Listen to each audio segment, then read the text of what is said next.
नमस्कार दोस्तों, मैं लालटू दत्ता। स्वागत है हमारे इस YouTube चैनल मिस्टर स्टडी पूर में। दोस्तों, पिछली कक्षा में आप लोगों ने रासो साहित्य के भाग 1 के बारे में अध्ययन किया था।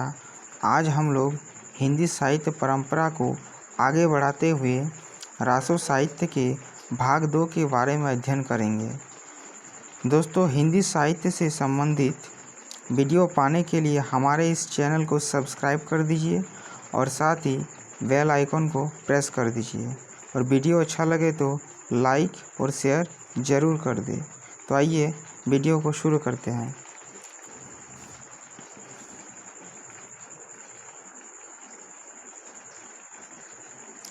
तो दोस्तों देखिए क्या है हमीर रासो। प्राकृत पेंगलम में इस काव्य के कुछ छंद मिले थे। तो प्राकृत पेंगलम क्या है? तो एक ग्रंथ है। प्राकृत पेंगलम जो है आचार्य हेमचंद्र द्वारा रचा गया है।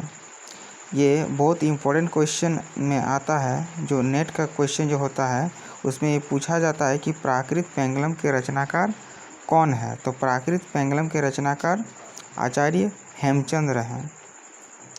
में इस काव्य के कुछ छंद मिले थे और प्राकृत पेंगलम में जो हमीर रासो के कुछ छंद मिले थे और उन्हीं के आधार पर आचार्य रामचंद्र शुक्ल ने इसके अस्तित्व की कल्पना की थी। और जो प्राकृत पेंगलम में हमीर रासो के कुछ छंद मिले थे उन्हीं के आधार पर आचार्य रामचंद्र शुक्ल ने हमीर रासो की कल्पना की थी। उनका अनुमान था कि इसमें हमीर और अलाउद्दीन के युद्धों का वर्णन तथा हमीर की प्रशंसा चित्रित होगी। और आचार्य रामचंद्र शुक्ल का अनुमान था कि इसमें हमीर और अलाउद्दीन के युद्धों का वर्णन होगा और हमीर की प्रशंसा इसमें चित्रित होगी। किंतु राहुल जी ने उन पद्यों को जज्जल नामक कवि की रचना घोषित किया है। और राहुल संकृतायन जो है उनका कहना है कि जो हमीर रासो है वो जज्जल नामक कवि की रचना है। तो देखिए क्या है, पंडित राहुल संकृतायन जो है उन्होंने क्या कहा है कि हमीर रासो जो है जज्जल नामक कवि की रचना है। डॉक्टर हजारी प्रसाद द्विवेदी का कथन है कि हमीर शब्द अमीर का विकृत रूप है। और आचार्य हजारी प्रसाद द्विवेदी का कथन क्या है कि हमीर जो है वो अमीर का विकृत रूप है जो किसी पात्र का नाम न होकर एक विशेषण के रूप में प्रयुक्त होता है। और हमीर क्या है? किसी पात्र का नाम नहीं है, वो क्या है? एक विशेषण है। अतः सारंगधर कृत इस हमीर रासो का अस्तित्व संकट में पड़ा हुआ है। और यहाँ पर क्या लिखा हुआ है कि हमीर रासो जो है वो सारंगधर कृत है, यानी हमीर रासो के रचयिता कौन है? सारंगधर का अस्तित्व जो है संकट में पड़ा हुआ है, यानी हमीर रासो का अस्तित्व संकट में पड़ा हुआ है। अभी तक इसकी कोई प्रति उपलब्ध नहीं हो सकी है। और हमीर रासो जो है इसकी अभी तक कोई प्रति उपलब्ध नहीं हो सकी है। अब देखते हैं आगे क्या है। आगे है परमाल रासो। उत्तर प्रदेश में आलाखंड के नाम से जो काव्य प्रचलित है वही परमाल रासो के मूल रूप का विकसित रूप माना जाता है। दोस्तों यहाँ पर एक इम्पोर्टेंट पॉइंट है, क्या है? आलाखंड। याद रखिएगा, ये नेट के क्वेश्चन में पूछा जाता है कि आलाखंड के नाम से कौन सा रासो काव्य प्रचलित है। तो देखिए ये जो है परमाल रासो है। याद रखिएगा, परमाल रासो का दूसरा नाम क्या है? आलाखंड। तो इसमें क्या लिखा है? उत्तर प्रदेश में आलाखंड के नाम से जो काव्य प्रचलित है वही परमाल रासो के मूल रूप का विकसित रूप माना जाता है। यह रासो लोक गेय काव्य था और जो है परमाल रासो ये लोक गेय काव्य था। अतः इसके मूल की सुरक्षा नहीं हो सकी। इस कारण से इसका जो मूल प्रति वो सब था वो सब की सुरक्षा नहीं हो सकी है।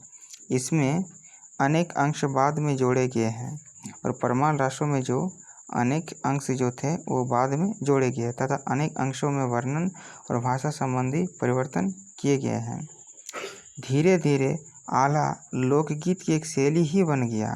और धीरे धीरे आला क्या हुआ? लोकगीत की एक शैली ही बन गया है। अतः आधुनिक विषयों पर भी आला लिखे जाने लगे हैं।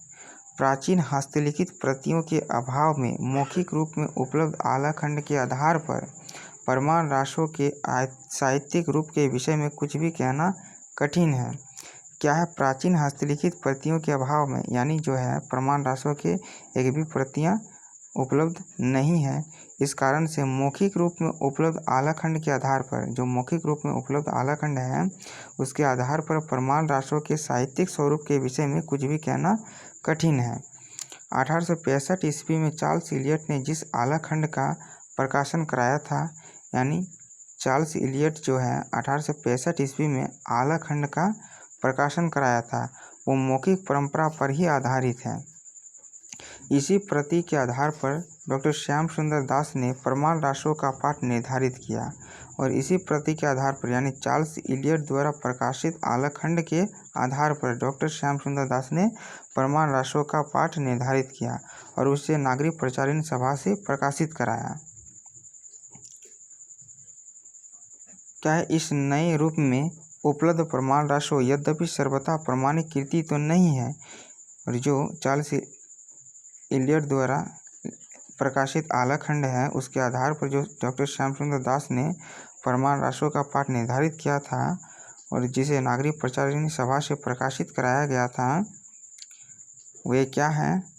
इस नए रूप में उपलब्ध राशों इसे नए रूप में उपलब्ध प्रमाण राशों यद्यपि सर्वथा प्रमाणिक कृति तो नहीं है, तथापि आदिकाल में रचित मूल प्रमाण राशों के ऐतिहासिक अस्तित्व को समझने में सहायक अवश्य है। यानी इससे क्या है? ऐतिहासिक अस्तित्व को समझने में, यानी प्रमाण राशों को समझने में इससे थोड़ा आसानी होगा। अब देखते हैं आइए आगे क्या है। प्रमाण राशों का रचयिता जगनिक नामक कवि माना जाता है। प्रमाण राशों जो है इनके रचयिता कौन है? तो जगनिक नामक कवि। प्रमाण राशों के रचयिता कौन है? तो जगनिक नामक कवि, जो महोबा के राजा परमर्दी देव का आश्रित था। और जगनिक कौन थे? तो महोबा के राजा जो थे परमर्दी देव, उनका आश्रित था। उसने इस काव्य में आला और उदल नामक दो वीर सरदारों की वीरतापूर्ण लड़ाइयों का वर्णन किया है। प्रमाण राशों में क्या है? तो आला और उदल नामक जो दो वीर थे, वीर सरदारों की वीरतापूर्ण लड़ाइयों का इसमें वर्णन है। इसी आधार पर इसका रचना काल 13वीं शती का आरंभ माना जाता है और इसी के आधार पर प्रमाण राशों जो है 13वीं शती का माना जाता है। इसमें वीर भावना का जितना प्रौढ़ रूप मिलता है वह उतना अन्यत्र दुर्लभ है। आज भी जब इसे गायक संगीत के साथ गाते हैं तब दुर्बलों में भी तलवार चलाने की स्फूर्ति आ जाती है। आज भी जब इसे गायक जो है संगीत के साथ जब भी गाते हैं तो दुर्बलों में भी तलवार चलाने की स्फूर्ति आ जाती है। विवाह और शत्रु प्रतिशोध वीरता के प्रदर्शन का आधार रहे हैं। विवाह और शत्रु प्रतिशोध वीरता के प्रदर्शन का आधार रहे हैं। युद्धों के अत्यंत प्रभावशाली वर्णनों की इस काव्य में भरमार है। काव्यों भावों के अनुसार ही भाषा भी चली है, उसमें एक विशेष शब्द ध्वनि सर्वत्र व्याप्त हो गई है। गेयता का गुण इस काव्य को विकासशील लोक गाथा काव्य की श्रेणी में ले जाता है, किंतु इसकी रचना लोक गाथा के रूप में न होकर शुद्ध काव्य के रूप में हुई है। क्या है? भाषा की दृष्टि से इस काव्य का मूल्यांकन कर पाना संभव नहीं, क्योंकि मूल रूप का कोई भी अंश अब शुद्ध रूप में सुरक्षित नहीं है। यानी जो प्रमाण राशों की एक भी प्रति अभी उपलब्ध नहीं है, इस कारण से भाषा की दृष्टि से इस काव्य का मूल्यांकन कर पाना संभव नहीं है, क्योंकि मूल रूप का कोई भी अंश अब शुद्ध रूप में सुरक्षित नहीं है। उसमें अनेक प्रकार के परिवर्तन होते रहे हैं। छंद विधान की दृष्टि से इस काव्य की एक विशेष शैली है जिसे आला शैली कहना ही उचित है। इसकी वर्णन शक्ति और प्रभावोत्पादकता को समझाने में निम्नलिखित पंक्तियां कुछ सहायक हो सकती है। 12 वर्ष सो कुकर जीवे अरु 13 लो जिए सयार 12-18 क्षत्रिय जीवे आगे जीवन को धिक्कार। बस आज इतना ही, वह आगे का क्लास